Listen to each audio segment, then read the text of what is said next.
Hai guys, selamat berjumpa kembali dengan channel novel populer viral kesayangan Anda ini. Saat ini admin ingin menghadirkan sebuah novel yang alur ceritanya sangat menarik dan seru. Novel ini berjudul Kaisar Agung Seni Bela Diri. Sebelum mengikuti keseruan ceritanya, mohon bantuan kalian untuk subscribe, like, dan share video-video yang ada di channel ini. Selamat menikmati.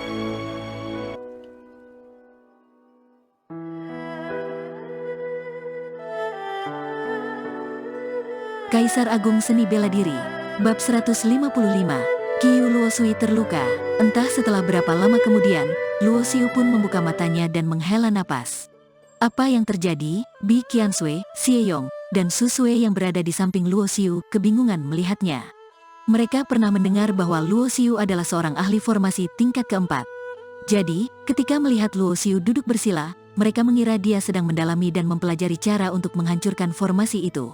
Namun, saat ini, Luosiu malah menghela napas. Apakah karena tidak ada cara untuk menghancurkan formasi di depannya? Luosiu tidak memberikan penjelasan. Dia menghela napas karena merasa pandangannya terhadap peta hukum asal-usul kedua ini masih belum maksimal. Oleh sebab itu, dia masih belum mampu memahami peta hukum asal-usul kedua ini secara menyeluruh. Pada saat itu juga, seberkas cahaya putih keperakan terbang keluar dari tirai cahaya formasi di depan. Cahaya berwarna perak itu menyelimuti sebuah cincin, lalu melayang di depan Luosiu. Bi Qiansui, Xieyong, dan Susue semuanya melihat adegan ini dengan takjub. Mereka tidak dapat mendeteksi keberadaan Longming dengan mata telanjang dan indera spiritual mereka. Oleh sebab itu, mereka merasa aneh terhadap fenomena ini.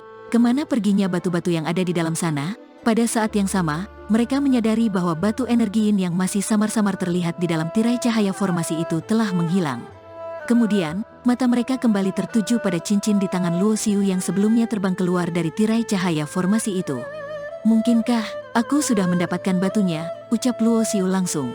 Kemudian, dia mengeluarkan beberapa batu energi yin dari cincin itu untuk dibagikan kepada mereka bertiga. Ketiga orang itu masih sedikit bingung. Mereka yakin bahwa Luosiu telah duduk bersila di sini sepanjang waktu. Jadi, bagaimana batu-batu di dalam formasi itu dikeluarkan? Namun, mereka juga bisa melihat bahwa Luosiu tidak bermaksud untuk memberi penjelasan. Fenomena ini pasti berhubungan dengan semacam teknik rahasianya. Jadi, mereka juga tidak berani mempertanyakan lebih lanjut. Ada sekitar 300-an buah lebih batu energi yin di dalam formasi itu. Luosiu menyimpan setengahnya dan memberikan 100 buah batu kepada Bi Qiansui. Sementara itu, Luosin hanya memberi Xieyong dan Susue masing-masing sekitar 20-an buah batu. Bagaimanapun juga, batu energi yin ini adalah hasil dari upayanya Luosiu. Di samping itu, Bi Qiansui adalah rekan seperjuangannya. Jadi, Luosiu tentu saja tidak akan memberikan terlalu banyak batu energi yin kepada Xieyong dan Susue. Dia hanya memberikan beberapa buah batu pada mereka. Berapa banyak ramuan spiritual peringkat 4 ke atas yang kalian miliki? Aku bisa membarternya dengan barang-barang yang kumiliki, tanya Luosiu kepada Xieyong dan Susue. Xieyong dan Susue tahu bahwa Luosiu bukan hanya seorang penyihir formasi, tetapi juga seorang ahli pemurnian pil. Selain itu, mereka juga tahu bahwa Luosiu cukup kuat untuk merebut ramuan spiritual dari mereka. Lagi pula, mereka menyimpan ramuan spiritual itu untuk ditukarkan dengan batu vitalitas atau pil. Jadi, itu tidak ada bedanya dengan melakukan barter dengan Luosiu. Memahami hal ini, mereka berdua langsung mengeluarkan ramuan spiritual dari cincin penyimpanan mereka. Ramuan spiritual yang mereka keluarkan ada sebanyak 16 buah untuk level keempat, 4 buah untuk level kelima, dan 1 buah untuk level keenam. Alam rahasia misteri adalah wilayah dengan energi yin yang sangat ekstrim. Oleh karena itu, ramuan spiritual di sini rata-rata bersifat yin. Luosiu telah mengumpulkan banyak ramuan spiritual. Dalam ingatan yang dia dapatkan dari guru besar pemurnian pil tingkat Kaisar ke-9, ada sejenis pil gaipin yang semuanya dibuat dengan ramuan spiritual bersifat yin. Bagi kultivator seni bela diri yang vital sejatinya bersifat yin, pil jenis ini bagus untuk meningkatkan basis kultivasi mereka. Pil gaipin ini tidak memiliki peringkat tetap. Jika membuat pil ini dengan ramuan spiritual peringkat keempat, hasil yang akan didapatkan adalah pil gaipin peringkat keempat. Jadi, peringkat pil gaipin ini tergantung pada level ramuan spiritual yang digunakan. Masih ada pil yang lebih baik daripada pil gaipin. Salah satunya adalah pil ekstrim yin. Pil ini membutuhkan minimal ramuan spiritual peringkat ke-8 untuk membuatnya. Selain itu, masih ada pil kutub yin yang harus menggunakan ramuan spiritual peringkat ke-9. Jika seseorang berkultivasi dengan pil gaib yin, efeknya pasti akan lebih cepat daripada berkultivasi dengan batu energi yin. Namun, syaratnya adalah pil ini harus murni dan tidak mengandung kotoran sedikit pun. Ketika semua harta dalam formasi di sisi Luo Xiu telah dikumpulkan, orang-orang dari 3 pasukan utama lainnya masih mati-matian menyerang formasi di sisi mereka dan sepertinya masih membutuhkan waktu untuk dapat menghancurkan formasi tersebut.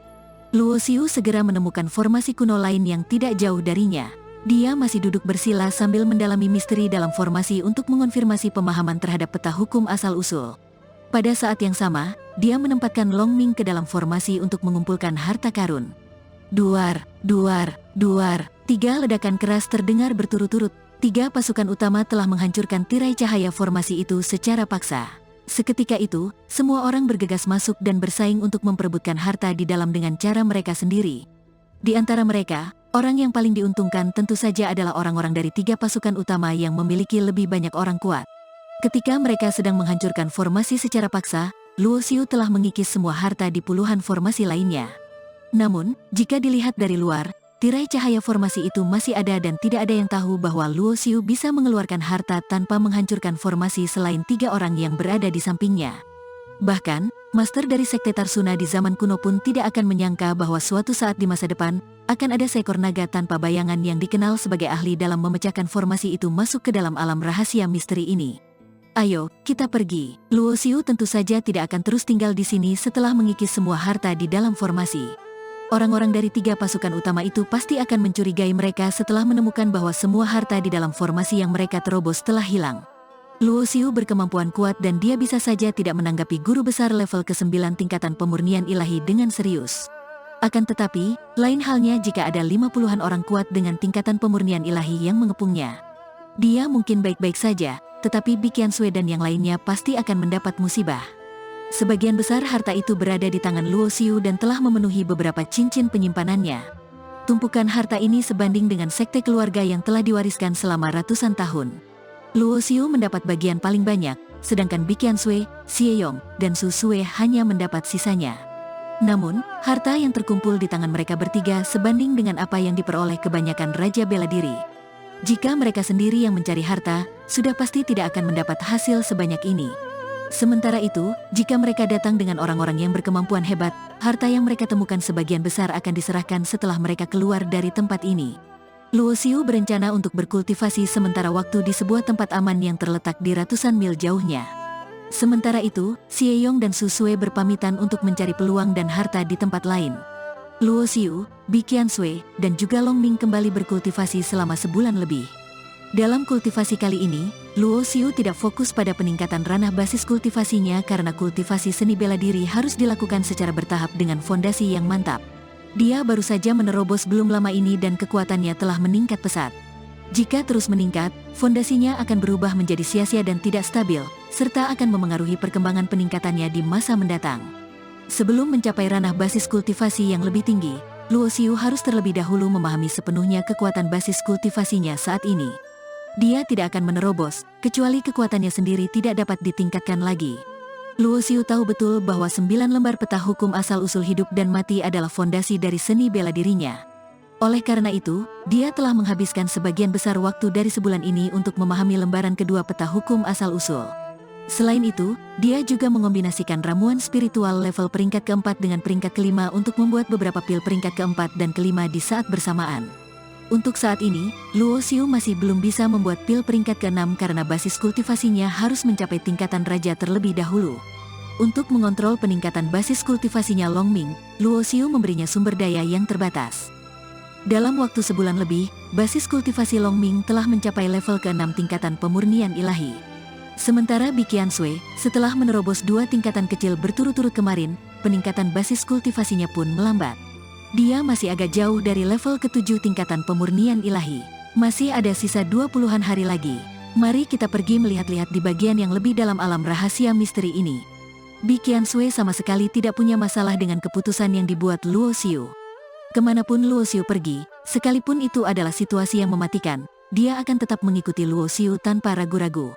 Bahkan, Bikian Sui sendiri belum menyadari bahwa dia telah menganggap Luo Xiu sebagai orang terpenting dalam hidupnya. Ketika Bikian Sui masih sangat kecil, dia dibawa ke akademi kerajaan untuk dimasukkan ke dalam kurungan jiwa. Orang tua dan kerabatnya telah lama dibunuh oleh keluarga kerajaan Fan. Jadi, tidak ada yang pernah memperlakukannya dengan begitu baik sampai membuat hatinya yang penuh dengan keputusasaan kembali bersinar dengan harapan. Bi Qiansui tidak merasakannya sendiri. Luo Xiu pun dapat memperhatikan bahwa terkadang Bi Qiansui memandangnya dengan tatapan yang aneh.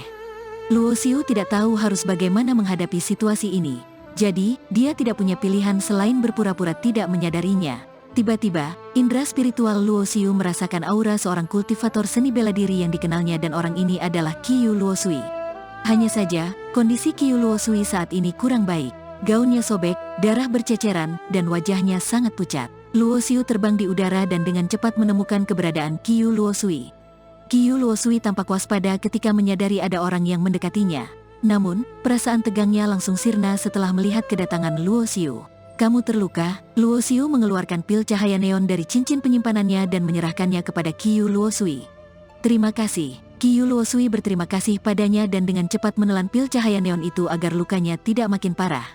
Setelah menelan pil cahaya neon, Qiu Luosui tidak segera mengobati lukanya. Sebaliknya, dia berkata kepada Luo Xiu dengan cemas, "Aku bersama Tao Zuojun dan yang lainnya menemukan sebuah kolam mata air roh yin yang berisi setidaknya 20 tetes mata air roh yin." Luo Xiu dan Gesunge bersemangat setelah mendengar ada 20 tetes mata air roh yin.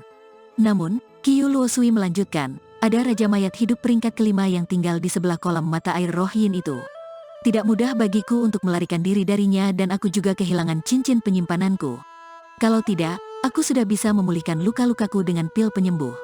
Menurut Qiu Luosui, Raja Mayat hidup peringkat kelima itu telah membuat orang-orang dari Istana Ungu menderita kerugian besar. Dia juga tidak tahu apa yang telah terjadi dengan yang lainnya karena dia sibuk melarikan diri.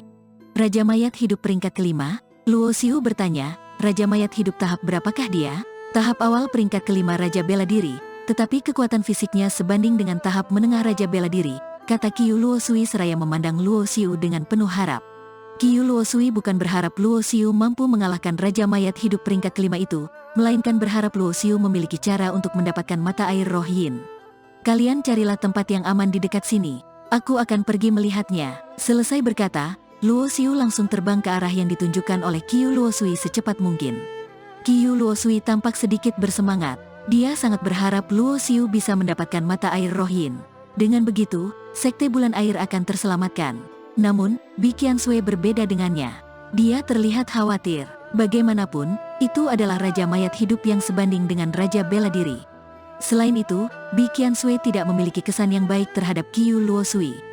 Jika bukan karena dia, Luo Xiu tidak akan mengambil risiko. "Ikut aku," katanya dengan dingin kepada Qiu Luosui. Bi Qiansui tentu saja akan mengikuti permintaan Luo Xiu sebelum pergi untuk mencari tempat aman dan menunggunya. "Terima kasih." Qiu Luosui berterima kasih kepadanya, tetapi Bi Qiansui tidak mengacuhkannya. Qiu Luosui tidak mengatakan apa-apa lagi karena merasa telah mempermalukan dirinya sendiri. Dia hanya berharap Luo Xiu dapat kembali dengan mata air roh yin di tangannya.